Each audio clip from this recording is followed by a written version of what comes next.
Bonjour à tous et bienvenue dans Smart Patrimoine. Smart Patrimoine, l'émission qui vous accompagne dans la gestion de vos finances personnelles, mais l'émission qui décrypte également avec vous les enjeux et les actualités du secteur de la gestion de patrimoine. Une émission que vous pouvez retrouver tous les jours sur Bismart, sur bismart.fr, sur les réseaux sociaux de Bismart. Et bien sûr, vous pouvez nous écouter en podcast sur toutes les plateformes de podcast. Au sommaire de cette édition, nous commencerons tout d'abord avec les clés de l'IMO, le rendez-vous dédié à l'investissement immobilier de Smart Patrimoine. Et en l'occurrence, nous aurons le plaisir de redécouvrir l'interview de Yann Géano, président de Laforêt-France, qui était sur le plateau de l'émission il y a quelques semaines pour donner ses perspectives d'évolution du marché immobilier en 2024. Ce sera la première partie de l'émission. Nous enchaînerons ensuite avec Enjeu Patrimoine, un enjeu patrimoine consacré à l'investissement via des produits structurés dans un contexte de marché action qui a vécu ce rallye de fin d'année dernière. Nous en parlerons donc avec Maxime Gohin, directeur associé chez Capital Management France, mais aussi avec Cédric Marc, président de Patrimonio Finance. Et puis enfin, dans l'œil du CGP, nous aurons le plaisir de recevoir Hugues Chanteau, associé gérant de PNG Consulting Gestion Privée, avec qui nous aborderons la stratégie de rémunération du dirigeant. On se retrouve tout de suite sur le plateau de Smart Patrimoine.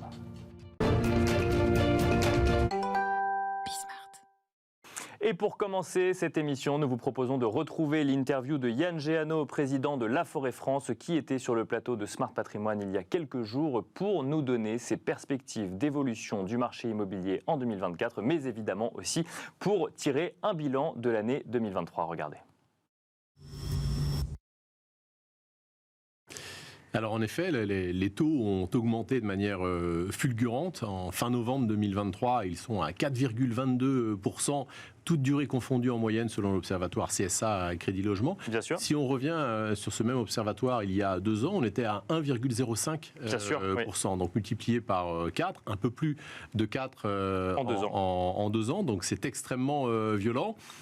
Est-ce qu'on est dans une phase de stabilisation ? En tout cas, on a l'impression que le pic est pas très loin devant nous, qu'on devrait l'attendre. Bien sûr. Est-ce que ça donnera beaucoup d'air, beaucoup de souffle au marché immobilier ?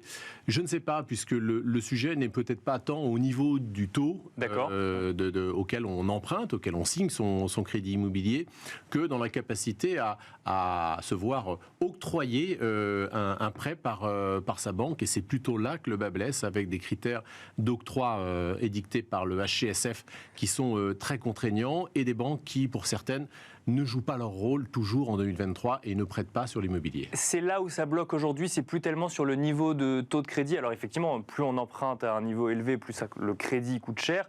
On pourrait se dire, effectivement, même si on est dans un environnement un peu plus élevé, on a cette stabilisation du contexte finalement d'emprunt et du prix du coût de l'argent en tout cas, qui fait que chacun saurait comment se positionner. On pourrait se dire si ça reste suffisamment longtemps, peut-être que les prix vont baisser et que la dynamique va reprendre. Et là vous nous dites non, c'est pas ça, c'est plus la capacité d'emprunt en lien avec des règles, des normes émises par le HCSF. Exactement, le HCSF qui a mis en œuvre des règles qui ont été pensées à un moment où le marché de l'immobilier était en surchauffe, et des règles qui sont devenues contraignantes au 1er janvier 2022. On va rappeler que moins de 2 mois après la guerre entre l'Ukraine et la Russie débutait, et qu'à l'été 2022, on a commencé à entrer dans cette phase de hausse des taux de la BCE ininterrompue jusqu'à il y a pas très longtemps. Donc une mesure contracyclique qui fait que les banques, ceinture et bretelles, ont eu du mal et ont encore beaucoup de mal à prêter à leurs clients en respectant ces critères. Et puis des stratégies de beaucoup d'enseignes nationales de ne pas aller sur l'immobilier, en tout cas d'être plus regardants sur les dossiers qu'ils finançaient. Et la difficulté du marché, elle est vraiment là. Et alors, la difficulté du marché, c'est des banques qui ne veulent pas prêter ou des banques qui ne peuvent pas prêter aujourd'hui ? Ce sont des banques qui ne veulent pas prêter aujourd'hui, il faut dire les choses telles qu'elles sont.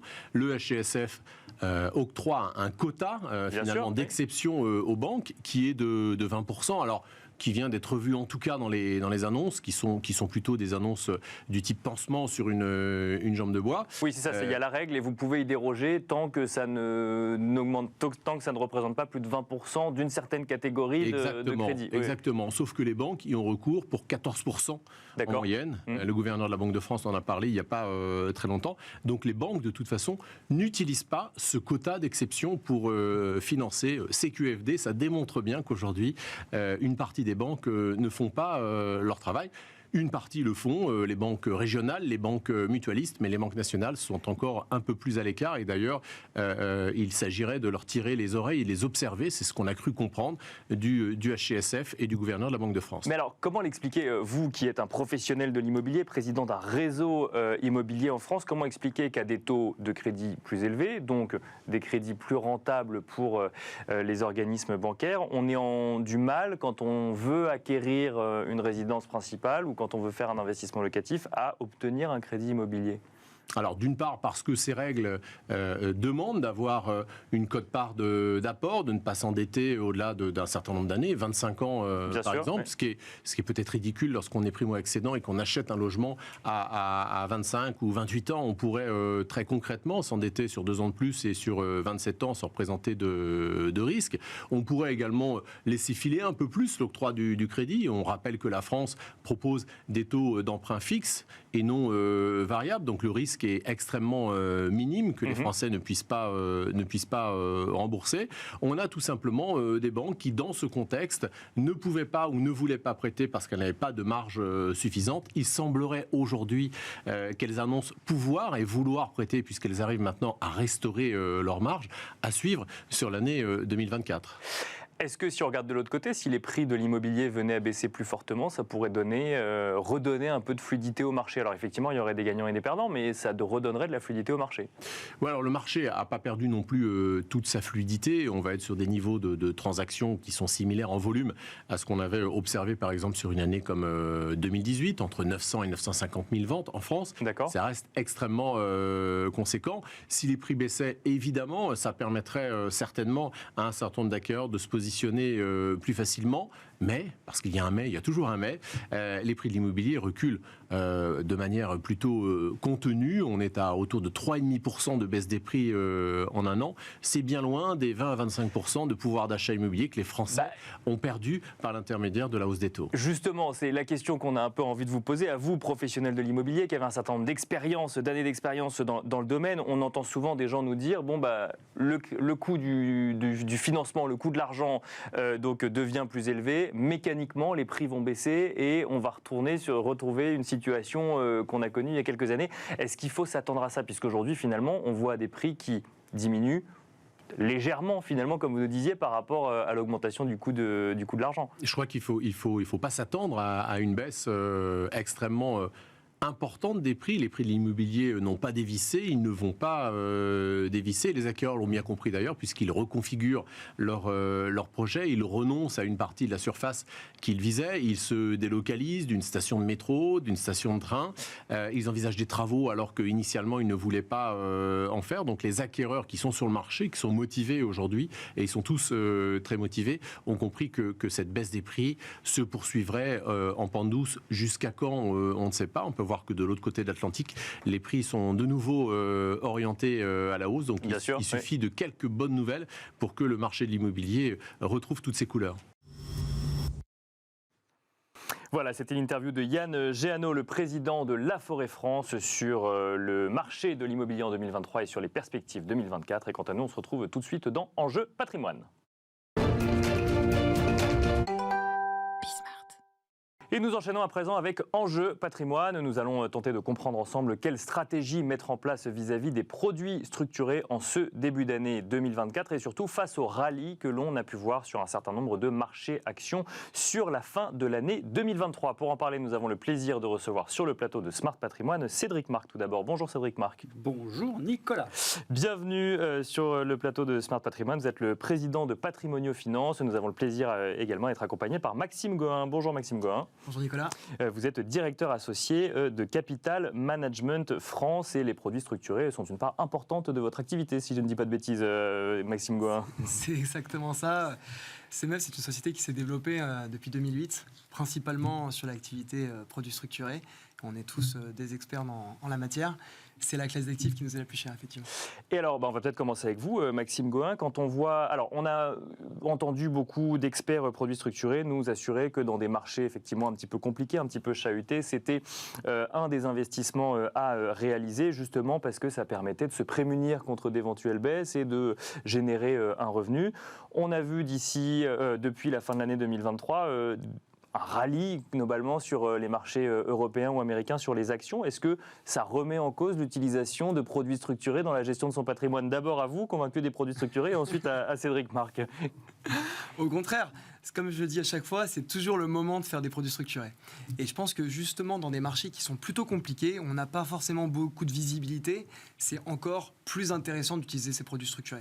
Quand on a un CAC 40 qui est à 5000 points, 6000 points, qui a un énorme potentiel de hausse, autant aller potentiellement sur les actions en direct. Quand on est dans une période de forte incertitude, avec énormément de risques, on va se mettre plutôt peut-être sur du défensif. Aujourd'hui, on est dans une période où on ne sait pas trop où le marché va aller. Bien sûr. Voilà, Oui. les marchés actions sont au plus haut. Il y a quand même des bonnes nouvelles. Voilà, l'inflation ralentit. On pourrait avoir une baisse des taux prochainement. Donc, il pourrait y avoir des bonnes nouvelles. Les marchés actions pourraient continuer à monter. Mais comme, en fait, on n'a pas de boule de cristal, les produits structurés sont la bonne solution aujourd'hui dans cet environnement. Parce que si on écoute un certain nombre d'analystes sur les marchés actions, justement, on a l'impression qu'on est dans le meilleur des deux mondes. Aujourd'hui, sur les marchés actions, on va avoir une baisse de taux. On a une économie qui atterrit plutôt, avec un soft landing, plutôt positivement. Est-ce que du coup, je repose ma question, c'est pas pour vous mettre en difficulté, mais je repose ma question. Et comment arbitrer entre produits structurés et aller sur les marchés actions en se disant on va avoir potentiellement encore un potentiel de hausse sur ce début d'année? Je pense que par rapport à la fin d'année dernière, le potentiel de hausse est bien moins important. On espère que les marchés actions vont continuer à monter, mais on peut considérer aujourd'hui que finalement, il y a peut-être moins de potentiel de performance et du coup, peut-être mieux privilégier des solutions qui versent par exemple du rendement, qui permettent de gagner dans des marchés qui sont stables, voire négatifs. Et c'est possible avec les produits structurés, à contrario des actions. Cédric Marc, même question, une question que se posent beaucoup d'épargnants à l'heure actuelle, qui étaient peut-être sortis des marchés actions pour aller vers d'autres types d'investissements, qui ont vu ce rallye de fin d'année peut-être un petit peu pris de court. Comment est-ce qu'on arbitre, notamment quand on était sur des produits structurés? Moi, je dirais en 22 et en 23, on cherchait absolument à générer du revenu dans une inflation qui est explosée.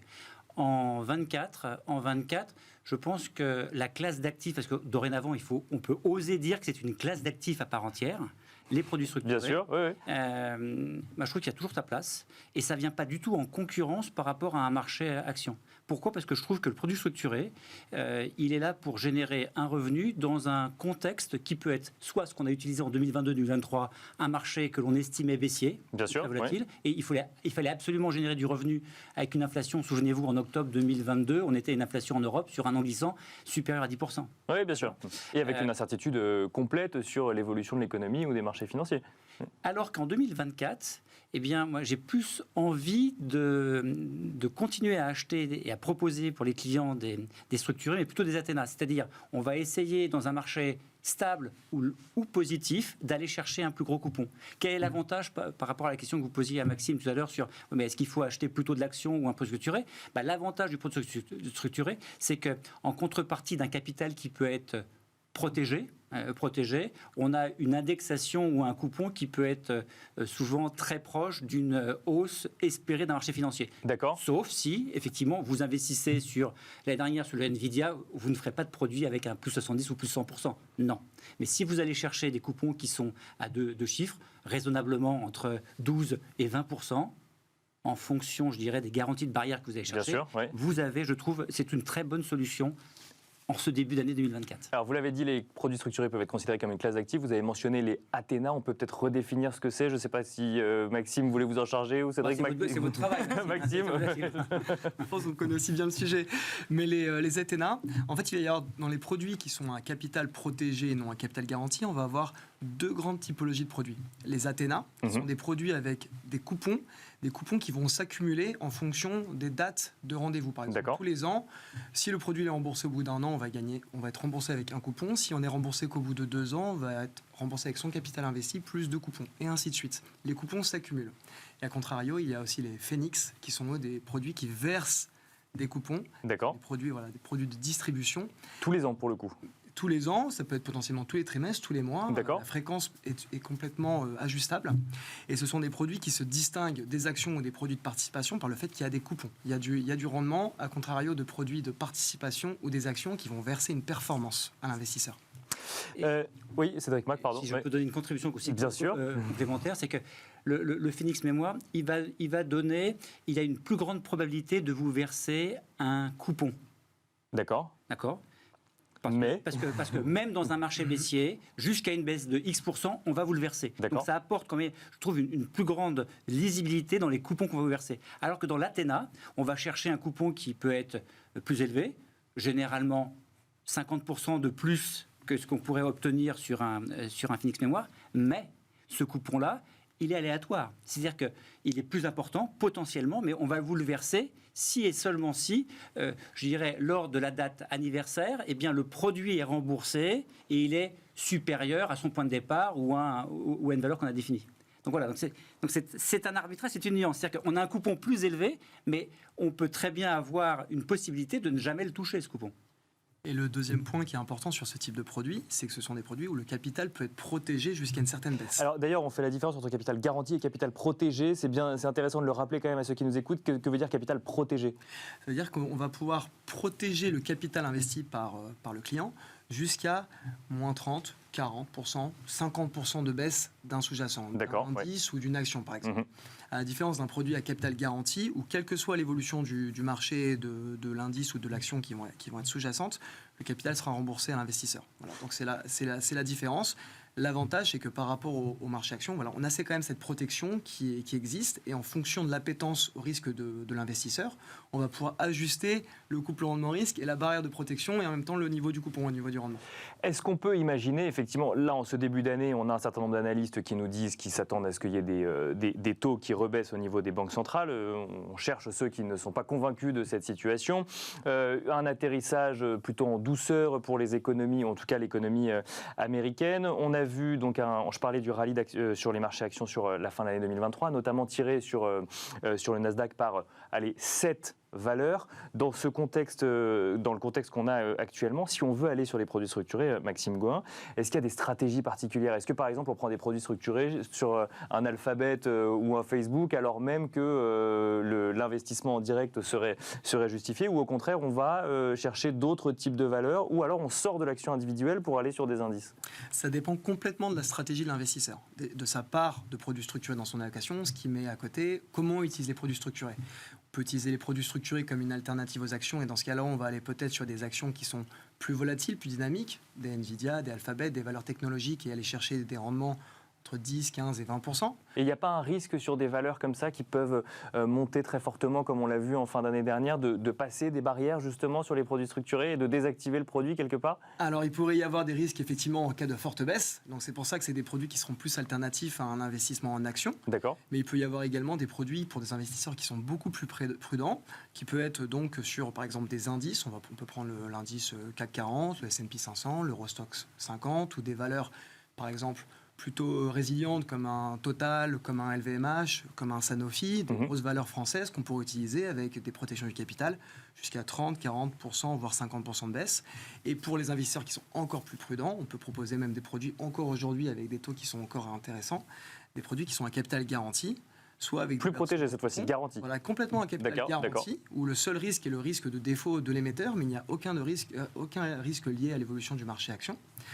Et là pour le coup, on est vraiment dans ce qu'il y a de plus protecteur pour l'investisseur. Cédric Marc, même question sur effectivement le choix qu'on peut faire. Alors vous nous avez dit effectivement que vous privilégiez les Athéna dans le contexte actuel. Est-ce qu'on est forcément sur une conviction unique quand on fait de l'investissement en produits structurés ? J'imagine que ça dépend effectivement de l'appétence au risque ou en tout cas de la stratégie des épargnants. Mais globalement, est-ce qu'on peut composer comme dans une assurance vie avec différents types de fonds dans un panier de produits structurés ? Tout à fait, avec une remarque. C'est-à-dire que, par rapport à ce que vous avez dit, c'est ce que disait aussi Maxime, en réponse à votre question, c'est-à-dire que pour pouvoir faire un produit structuré, il faut absolument que le titre, le sous-jacent ou l'indice distribue des dividendes. Bien sûr. D'accord. Ouais. Donc sur des titres sur de la tech, ça donne rien. C'est-à-dire que si on va faire un Athéna, c'est-à-dire une indexation, ou même une indexation sur un sous-jacent qui distribue rien, ou très peu de dividendes, ben en fait, on n'arrive pas à faire un produit sexy.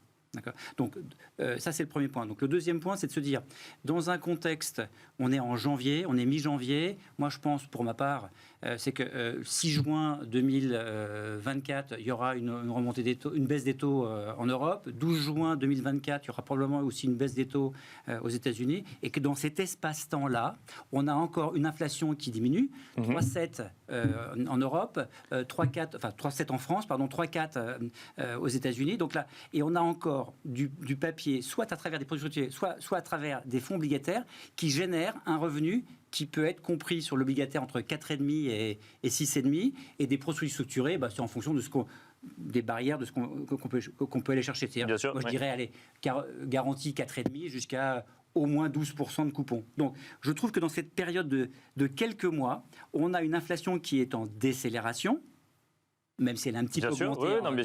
Elle est en décélération. Sur une tendance globale, bien sûr. Mais je trouve que, en fait, pour répondre enfin à votre question, c'est que moi, je trouve que ce qui est intéressant aujourd'hui, c'est de faire du portage. Du portage obligataire, du portage entre guillemets sur des produits structurés pour générer du revenu. D'accord. Pour profiter du contexte actuel sur l'obligataire et potentiellement mettre un petit peu de côté pour les prochaines années. Exactement. C'est ça la seule difficulté, c'est que on va être la fenêtre attrayante, elle va durer quelques semaines, maximum quelques mois. Donc, si on arrive à travers des produits structurés ou à travers des fonds obligataires à acheter un rendement sur 1, 2, 3 ou 4 ans, qui est largement supérieur à l'inflation, je trouve que l'objectif, il est considérablement atteint.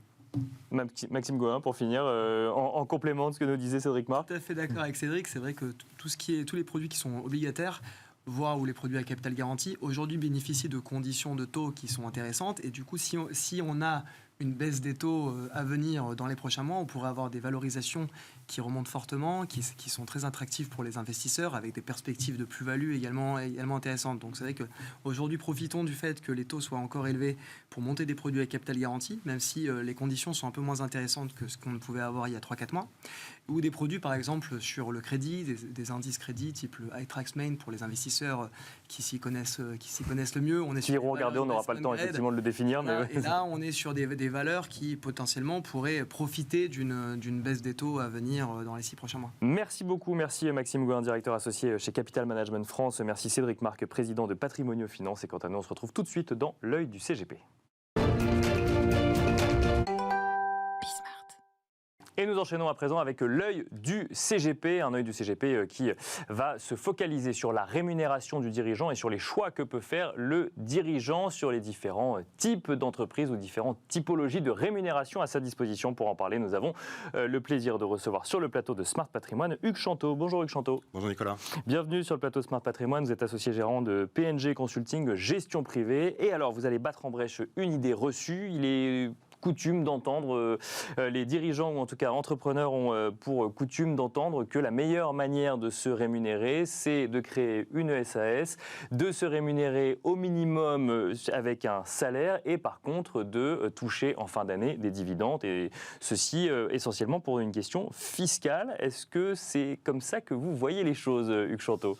Eh bien, pas du tout. Moi, je pense que c'est souvent une erreur de raisonner comme ça. C'est vraiment le petit bout de la lorgnette fiscale, généralement, puisque la loi de 2018 a effectivement consacré la flat tax à 30%. Et de nombreux investisseurs ou de nombreux chefs d'entreprise se sont dit, tiens, de la rémunération avec seulement 30% d'impôt, ça peut faire plaisir. En revanche, ce qu'il faut voir, c'est qu'il y a quand même des impacts sur au moins 4 points. Il y a le côté fiscal, le côté social, le côté disponibilité et le côté risque. D'accord. Voilà, ce sont un peu ces 4 points qui sont primordiaux. Le côté fiscal, donc on en a parlé, 30% d'impôts, on se dit... C'est le plus avantageux. C'est bien 30% d'impôts. Parce qu'en SAS, ça peut aller jusqu'à 80% de cotisation sociale ou de fiscalité sur une rémunération de dirigeant, et je crois que en SARL, ça doit être aux alentours de 45% ou quelque chose comme ça. Alors un peu moins que ça, mais c'est vrai que si on se dit, je me prends un gros salaire, charge sociale, ça coûte très cher, et puis après il y a l'impôt sur le revenu, alors qu'on se dit, je prends des dividendes, c'est 30%. Il ne faut pas oublier que les dividendes, avant ça, ils ont subi l'IS, l'impôt sur les sociétés. Bien sûr. Donc c'est 25%. Donc c'est-à-dire que si j'ai 200 000 euros de résultats distribuables, distribuables. On dit que je garde des réserves, 200 000 de distribuables qui seraient taxés à 25% d'IS.